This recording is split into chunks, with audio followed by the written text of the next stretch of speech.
अजी, हमारा बेटा अब 12 साल का हो गया है।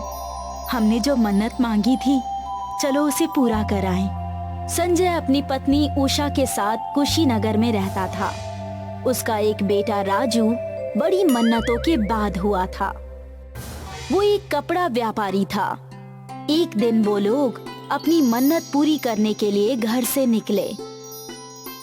पिताजी, हम लोग कहाँ जा रहे हैं? बेटा, हमने तुम्हारे जन्म के लिए भगवान से मन्नत मांगी थी, वही पूरी करने जा रहे हैं। तभी रास्ते में उनकी कार का ट्रक से एक्सीडेंट हो जाता है और उसमें राजू के दोनों माता पिता की मौत हो जाती है। इससे राजू बहुत दुखी हो जाता है, परंतु कुछ समय बाद वो ठीक होकर अपने पिता का व्यापार संभालने लगता है। एक दिन, अरे भाई राजू, तुमने तो बड़े ही अच्छे से अपने पिता का व्यापार संभाल लिया भाई, क्या बात है। हाँ हाँ अंकल, कोशिश कर रहा हूँ। कुछ ही समय बाद राजू का व्यापार बहुत ही बढ़ गया था और वो अमीर होने लगा था। राजू एक बड़ा ही ईमानदार और दयालु लड़का था, लेकिन उसके घर पर उसकी देख रेख करने के लिए कोई नहीं था। फिर एक दिन एक चंदू नाम का व्यक्ति आया। साहब, आप मुझे काम पर रख लो, मैं आपके घर के सारे काम कर दूंगा। मैं बहुत गरीब हूँ, मैं ज्यादा पैसे नहीं लूंगा, बस खाने को दे देना। राजू का उसकी हालत देखकर और उसकी बातें सुनकर दिल पिघल गया और उसने उसे काम पर रख लिया। ठीक है, तुम कल से काम पर आ जाना। हाँ? चंदू एक चोर था, परंतु इस बात की खबर राजू को नहीं थी। चंदू कुछ महीनों तक बहुत अच्छे से घर के सारे काम संभालता रहा। राजू का पूरा विश्वास जीतने के बाद एक दिन, चंदू, मैं बिजनेस के काम से 10 दिन के लिए बाहर जा रहा हूँ, तो मेरे घर की पूरी तरह से रखवाली करना। हाँ, खास करके तिजोरी की, ठीक है? जी हुजूर, आप बेफिक्र होकर जाइए। राजू चला जाता है। इधर चंदू जो चाहता है वो दिन आ गया था। चंदू राजू के जानने वालों से बहुत सारा कर्ज ले लेता है और समय देखकर सब लूटकर फरार हो जाता है। तभी राजू जब घर वापस आता है तो ये सब देखकर बहुत परेशान हो जाता है। अरे मैं लुट गया, मैं बर्बाद हो गया। अब मैं क्या करूंगा, कहाँ रहूंगा? ये जानकर उसके सभी पहचान के लोग उससे पैसे मांगने लगते हैं। राजू अपनी सारी बात उनको बताता है, परंतु वे लोग नहीं मानते। वो अपने पैसे मांगते रहते हैं। इन सब से परेशान होकर वो वहां से जंगल की तरफ निकल जाता है। हे भगवान, ये आपने क्या किया? अब मैं क्या करूं? रास्ते में वो देखता है कि एक पेड़ के नीचे बैठा एक आदमी ठंड से ठिठुर रहा है। अरे ताजू, कोई मेरी मदद कर दो, कोई मेरी मदद कर दो। क्या मदद चाहिए बाबा? मेरे पास तो कुछ भी नहीं है। बेटा, मैं ठंड से ठिठुर रहा हूँ, मैं ठंड से मर जाऊंगा बेटा। राजू अपने पहने हुए स्वेटर निकालकर उस बूढ़े बाबा को दे देता है। ये देखकर बूढ़ा व्यक्ति बड़ा ही प्रसन्न होता है। बाबा, और मेरे पास कुछ भी नहीं है देने को। बेटा, तुम बड़े ही अच्छे व्यक्ति हो, परंतु तुम यहाँ कर क्या रहे हो? राजू अपनी सारी कहानी बताता है। बेटा, मैं एक मंत्र बताता हूँ। अगर तुम उस पहाड़ी पर जाकर ये मंत्र बोलोगे तो तुम्हें वहां का ज्वालामुखी सोना देगा। बाबा, अब कौन है? मैं एक तपस्वी साधु हूँ और अच्छे व्यक्तियों की मदद करता हूँ। इतना बोलते ही साधु अंतर्ध्यान हो जाते हैं। फिर राजू उस पहाड़ी पर जाकर उनका बताया मंत्र बोलता है और उसके सामने ज्वालामुखी बहुत सारे सोने उगलने लगता है। परंतु राजू उसमें से एक बक्सा सोना लेता है और फिर उसी शहर में बिजनेस शुरू कर देता है।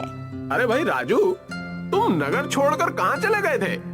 राजू अपने साथ हुए सारे हादसे उन्हें बता देता है और फिर राजू के लौटने और सोना मिलने की खबर पूरे शहर में फैल जाती है। ये बात चंदू को भी पता चलती है। वो फिर से राजू को लूटने और उस सोने की खान तक पहुंचने का प्लान बनाता है। वो राजू को फंसाने के लिए सिमरन नाम की एक लड़की उसकी दुकान पर भेजता है। साहब, मुझे कुछ काम दे दो। मैं एक अनाथ लड़की हूँ। मेरा इस दुनिया में कोई नहीं है।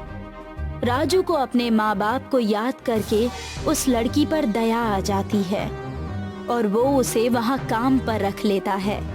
बहुत बहुत धन्यवाद साहब, आपने मुझे काम पर रख लिया। कुछ महीने बीत जाते हैं। धीरे धीरे सिमरन राजू को अपने प्यार में फंसा लेती है और फिर उससे शादी करके उसकी सारी प्रॉपर्टी लूट लेती है। फिर एक दिन चंदू आता है। अरे वाह सिमरन, तूने बड़े ही बेहतरीन ढंग से काम किया। चल राजू, अब हमें सोने के ज्वालामुखी के पास ले चल। लेकिन मैं ज्वालामुखी को बोलने वाला मंत्र भूल गया हूँ। मुझे कुछ याद नहीं है। ये सुनकर चंदू और सिमरन को बहुत गुस्सा आता है। वो दोनों राजू को पीटते हैं और फिर उसे वहीं छोड़कर चले जाते हैं। राजू रोते हुए नगर को छोड़कर कहीं दूर निकल जाता है। तभी रास्ते में अरे बेटा, मुझे कुछ खाने को दे दो, मैं कई दिनों से भूखा हूँ। राजू अपनी पॉकेट में पड़ा बिस्किट निकालकर उस भिखारी को दे देता है।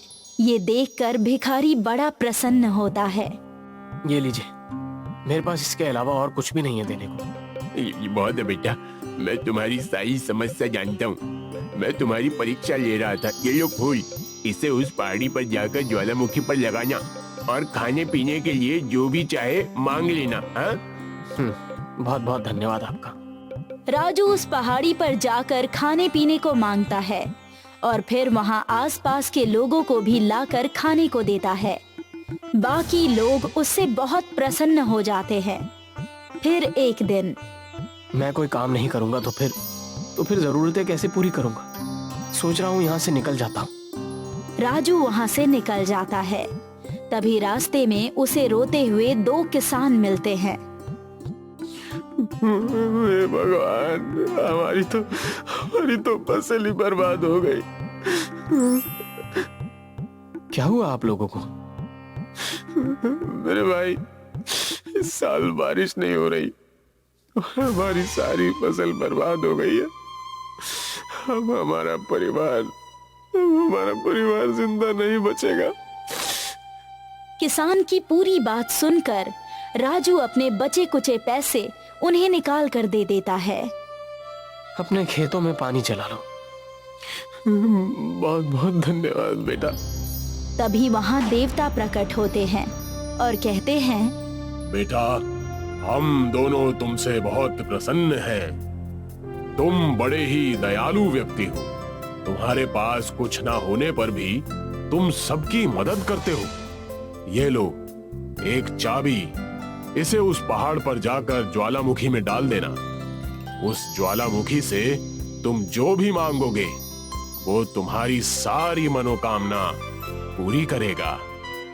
राजू पहाड़ी पर जाकर उस ज्वालामुखी में वो चाबी डालकर घर और कुछ पैसे मांगता है और फिर नगर में आकर अपना व्यापार शुरू करता है।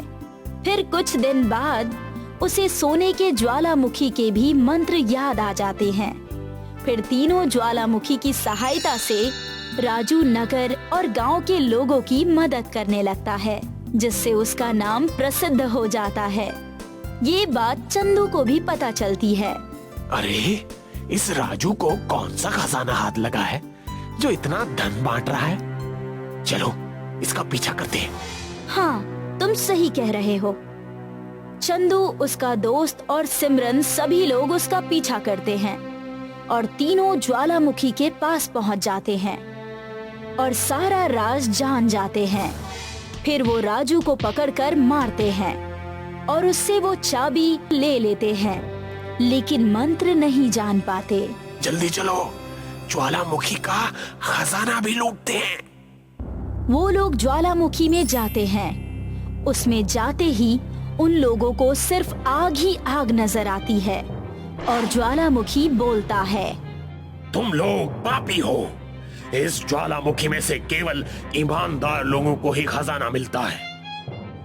इसके फौरन बाद चंदू और उसके सारे दोस्त उस ज्वालामुखी में जलकर भस्म हो जाते हैं और फिर राजू को चाबी वापस मिल जाती है। तब से राजू सभी का भला करता है और खुशी से रहता है।